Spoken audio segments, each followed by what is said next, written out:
क्या आप जानते हैं कि डेव कनस्ट वो पहला शख्स था जिसने पूरी दुनिया को पैदल चलकर क्रॉस किया। लेकिन इस दौरान डेव ने समंदरों को क्रॉस करने के लिए हवाई जहाज का इस्तेमाल किया। इस पूरे सरकम नेविगेशन में डेव ने टोटल 27,000 किलोमीटर का डिस्टेंस बेशक टुकड़ों टुकड़ों में ही सही लेकिन पैदल पार किया। पर आज हम जिस शख्स की बात करने जा रहे हैं वो डेव नहीं है, बल्कि शायद डेव से भी 2 हाथ आगे है। ये शख्स दुनिया के सबसे लंबे कंटिन्यूअस रास्ते को क्रॉस करने पर तुला है, वो भी सिर्फ पैदल। जी हाँ, जहां हमारी सोच खत्म होती है वहीं कार्ल बुशबी की सोच का आगाज होता है। ना 5,000 किलोमीटर, ना 10,000 और ना ही 25,000 किलोमीटर। इन्होंने इस सफर पर हैरत अंगेज तौर पर अभी तक 47,000 किलोमीटर का सफर सिर्फ अपने पैरों पर तय किया है। और हैरानी की बात, आज भी इनका सफर खत्म नहीं हुआ। 25 कंट्रीज, 6 डेजर्ट्स, 7 माउंटेन रेंजेस और 27 ईयर्स का वक्त, पर मकसद सिर्फ एक, पूरी दुनिया का पैदल चक्कर लगाना, और वो भी बिना किसी सपोर्ट के। लेकिन आखिर कैसे? ज़ेम टीवी की वीडियोस में एक बार फिर से खुशामदीद। नाजरीन, इंग्लैंड से ताल्लुक रखने वाले एक एक्स पैरा ट्रूपर कार्ल बुशबी, जिन्होंने दुनिया के सबसे लंबे रास्ते को पैदल क्रॉस करने का खतरनाक इरादा किया।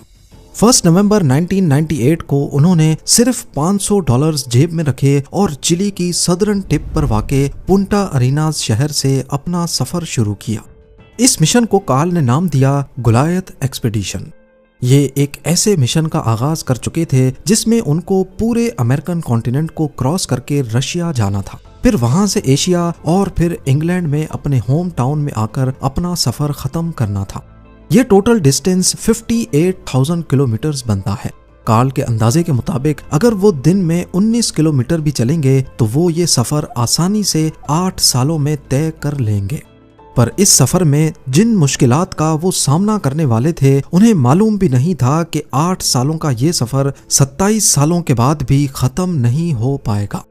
कार्ल बुशबी ने अपनी इस एक्सपीडिशन के 2 असूल बनाए। पहला ये कि इस सफर में कोई भी सवारी इस्तेमाल नहीं होगी। ट्रेन, गाड़ी, हवाई जहाज या किसी भी मोटराइज्ड व्हीकल का इस्तेमाल नहीं होगा। उन्हें हर कदम सिर्फ और सिर्फ पैदल ही चलना होगा। और दूसरा ये कि अगर उनको अपना सफर बीच में रोकना पड़ा तो वापस एग्जैक्टली वहीं से शुरू करना होगा जहां उन्होंने अपना आखिरी कदम रखा था। ये रूल्स सुनने में तो आसान लगते हैं, लेकिन कार्ल ने इनकी कीमत सालों की तन्हाई, वीजा की परेशानियों और मौत के खौफ से चुकाई है। कार्ल बुशबी ने अपना पहला कदम साउथ अमेरिका के पत्थरों पर रखा। गर्म मौसम, जंगली रास्ते और जमीन के हर मोड़ पर एक नया चैलेंज। शुरुआत में चिली से निकलने के बाद उन्होंने ज्यादातर पैसिफिक कोस्ट के साथ साथ और एंडीज पहाड़ों के किनारे पर रहकर आगे बढ़ना शुरू किया। इससे वो दुनिया के सबसे बड़े अमेज़न जंगल के मुश्किल हिस्से को पार करने से बच गए। पर सेंट्रल अमेरिका का रुख करने से पहले उन्हें जिस चीज ने सबसे ज्यादा परेशान किया वो था मौसम और टेरेन। सफर की शुरुआत में पैटागोनिया में उन्हें बहुत ही तेज और ठंडी हवाओं का सामना करना पड़ा। फिर दुनिया की सबसे लंबी एंडीज माउंटेन रेंज में ऊपर नीचे चलना ही अपने आप में एक इम्पॉसिबल टास्क है। चिली के नॉर्थ में उन्हें एटाकामा डेजर्ट जैसे दुनिया के सबसे खुश्क और वीरान इलाकों से गुजरना पड़ा। यहाँ सबसे बड़ी मुश्किल पानी की कमी और दिन के वक्त तेज गर्मी थी। उन्हें जरूरी सामान के साथ साथ पहली बार जरूरत से ज्यादा पानी खींचकर ले जाना पड़ा था। कार्ल बुशबी ने अपने पास एक पुश कार्ट रखी थी, 2 पहियों पर मुश्तमिल एक छोटी सी कार्ट जिसमें वो खाना, कपड़े और जरूरत के कुछ सामान रखकर आसानी से खींच सकते थे। कार्ल का कहना है कि एटाकामा डेजर्ट से गुजरते वक्त मैं सिर्फ तब रुकता था जब मुझे पानी मिलता था। साउथ अमेरिका को क्रॉस करना बेशक एक बड़ा माइलस्टोन था, लेकिन असली चैलेंज था डेरियन गैप। कोलंबिया और पनामा के बीच एक 320 किलोमीटर का रास्ता जिसे डेरियन गैप कहा जाता है। यहाँ घना जंगल, उसमें मौजूद अजीबो गरीब कीड़े और जहरीले सांपों के साथ साथ गोरिल्ला गैंग्स पाए जाते हैं। कार्ल को इन सब से बचकर यहाँ से निकलना था। पनामा का बॉर्डर क्रॉस करते वक्त वो पनामा पुलिस के हाथों अरेस्ट भी हुए और 18 दिनों तक उन्हें जेल में रखा गया। लेकिन वजाहत के बाद जब वो रिहा हुए तो रूल के मुताबिक उन्होंने वापस अपना सफर वहीं से शुरू किया जहां से छोड़ा था। सेंट्रल अमेरिका को क्रॉस करना भी अपने आप में एक बड़ा चैलेंज था। यहाँ छोटे छोटे मुल्कों का एक बड़ा सिलसिला है। हर मुल्क में एंट्री और एग्जिट में वीजा के मसलों की वजह से उन्हें बॉर्डर पर काफी वक्त लग जाता। 2002 तक कार्ल सेंट्रल अमेरिका क्रॉस कर चुके थे। फिर वो यूएस में एंटर हुए, जहां कभी लंबे हाईवेज पर ट्रैफिक से बचकर पैदल चलना पड़ता तो कभी सोनोरन डेजर्ट की तेज गर्मी का मुकाबला करना पड़ता। यहाँ का मौसम चिली के एटाकामा डेजर्ट से भी ज्यादा गर्म था। 2005 तक जब वो कनाडा और अलास्का पहुंचे तो मौसम पूरा बदल चुका था। यहाँ उन्हें शिद्दत की ठंड, बर्फबारी और मुश्किल तरीन टेरेन पर चलना पड़ा।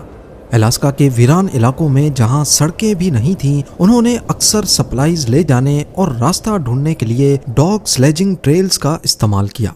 स्लेड्स की वजह से बर्फ थोड़ी कंप्रेस हो जाती है जिस पर चला जा सकता है, पर इस पॉइंट पर भी कार्ल ने कुत्तों की मदद नहीं ली, क्योंकि इससे उनका सबसे इम्पोर्टेंट रूल टूट जाता, यानी मदद किसी की भी नहीं लेनी।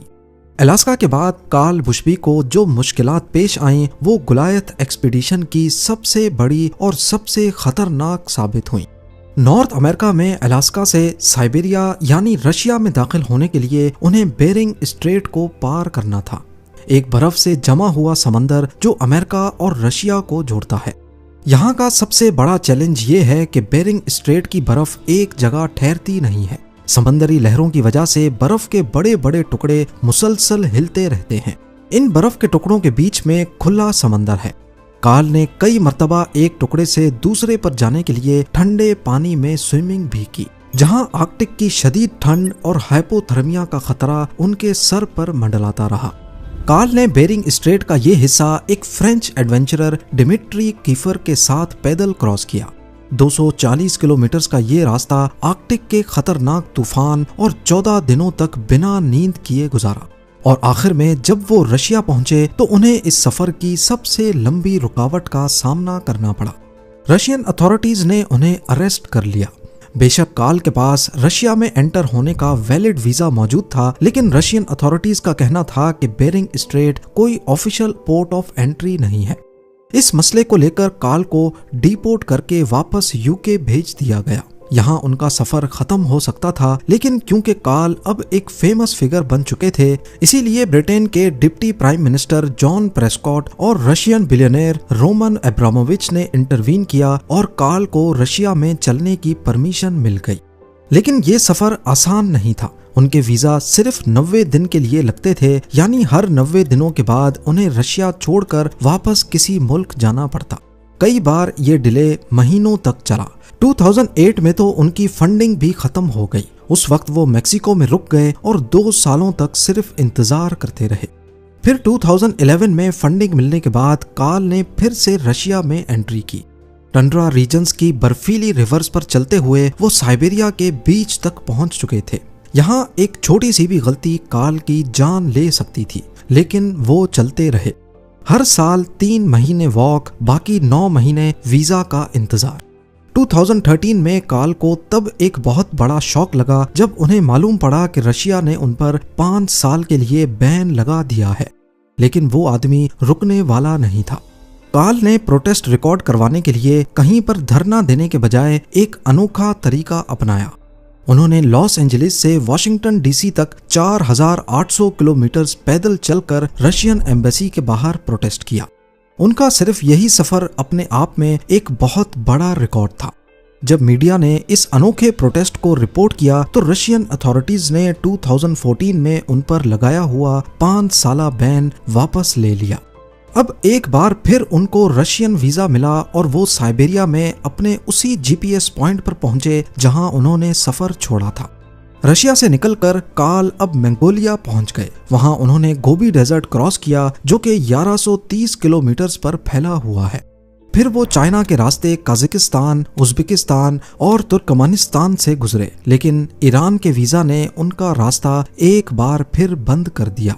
ये पेंडेमिक का दौर था और तुर्कमेनिस्तान में ही कार्ल का सफर लंबे अरसे तक रुक गया। जब ईरान का वीजा फिर भी नहीं लगा तो 2022 में कार्ल ने एक जानलेवा प्लान बनाया। उन्होंने सोचा कि अगर मैं ईरान नहीं जा सकता तो कैस्पियन सी से स्विम करके आज़रबाईजान जरूर पहुंच सकता हूं। इस काम के लिए उन्होंने एक छोटी कायक हाथ की, पर अपने लिए नहीं बल्कि अपने सामान को लादने के लिए। उन्होंने 288 किलोमीटर का कैस्पियन सी 31 दिनों में क्रॉस किया। रोजाना वो 6 घंटे स्विमिंग करते थे, 3 घंटे सुबह और 3 घंटे शाम को। फिर रात को उसी कायक पर चढ़कर सो जाते थे। तेज लहरों ने उनका रास्ता रोकने की बहुत कोशिश की, लेकिन काल नहीं टूटे। उनका कहना था, मुझे स्विमिंग करना पसंद नहीं है, लेकिन ये करना जरूरी था। आखिर वो आज़रबाईजान पहुंच गए और वहां से फिर वॉक शुरू कर दी। 2025 में काल आज़रबाईजान से टर्की में एंटर हुए। अब वो इतने मशहूर हो चुके थे कि हर गांव में लोगों ने उन्हें अपने घर पर दावत दी। बीबीसी से बात करते हुए काल ने बताया कि टर्की की मेहमान नवाजी वो कभी भूल नहीं पाएंगे। इस्तांबुल में उन्हें बॉस्फोरस स्ट्रेट को पार करके यूरोप में एंटर होना था। बॉस्फोरस ब्रिज पर सिर्फ गाड़ियां अलाउड हैं, पर अथॉरिटीज ने सिर्फ काल को इस पर पैदल चलने की परमिशन दी और यूं वो इस ब्रिज को पैदल क्रॉस करके ऑफिशियली यूरोप में एंटर हो गए। इस मौके पर उनका कहना था कि मैं जब निकला था यूके में टोनी ब्लेयर प्राइम मिनिस्टर थे, अब ब्रिटेन में 5 नए प्राइम मिनिस्टर्स आ चुके हैं। मुझे लगता है जब मैं घर जाऊंगा तो वो मुल्क भी नया होगा। 27 सालों की बेमिसाल मुशक्कत के बाद काल बुशबी के अब आखिरी 3000 किलोमीटर बचे हैं। उनका टारगेट है Bulgaria, Romania, Hungary, Austria, Germany और फ्रांस से होते हुए यूके तक पहुंचना। पर काल के लिए अब एक और बड़ा मसला आने वाला है, और वो है इंग्लिश चैनल, यानी यूके और फ्रांस को जोड़ने वाला चैनल टनल। चैनल टनल पर भी वॉक करना सख्ती से बैन है, क्योंकि वहां से हाई स्पीड ट्रेन्स गुजरती हैं, गर्माइश हद से ज्यादा और ऑक्सीजन की कमी। लेकिन एक और रास्ता भी है, सर्विस टनल। चैनल टनल में टोटल 3 टनल्स बने हैं, 2 ट्रेन्स के लिए और एक इमरजेंसी के लिए रखा गया है, जिसे सर्विस टनल कहते हैं। पर इस टनल को पैदल इस्तेमाल करने के लिए काल को स्पेशल परमिशन लेनी पड़ेगी। एक्सपेक्ट किया जा रहा है कि काल बुशबी गुलायत एक्सपीडिशन का आखिरी कदम 2026 में अपने होम टाउन में रखेंगे, और उस वक्त तक वो 58,000 किलोमीटर ट्रेवल कर चुके होंगे, जो कि अर्थ का 1.5 टाइम्स सरकमफ्रेंस बनता है। काल के इस एक्सपीडिशन से ये जाहिर होता है कि इंसान अपनी लिमिट्स खुद बनाता है, लेकिन असल में उसकी कोई लिमिट नहीं है, वो जो चाहे कर सकता है। अब जब नेक्स्ट टाइम आपको लगे कि जिंदगी रुक सी गई है, तो ये याद रखें, काल बुशबी अभी भी चल रहा है। बेशक दुनिया बहुत बड़ी है, लेकिन एक इंसान के इरादे के सामने छोटी पड़ सकती है। एक मौके पर काल का कहना था, जिंदगी रुकती नहीं, सिर्फ रास्ता बदलती है। उम्मीद है ज़ेम टीवी की ये वीडियो भी आप लोग भरपूर लाइक और शेयर करेंगे। आप लोगों के प्यार भरे कमेंट्स का बेहद शुक्रिया। मिलते हैं अगली शानदार वीडियो में।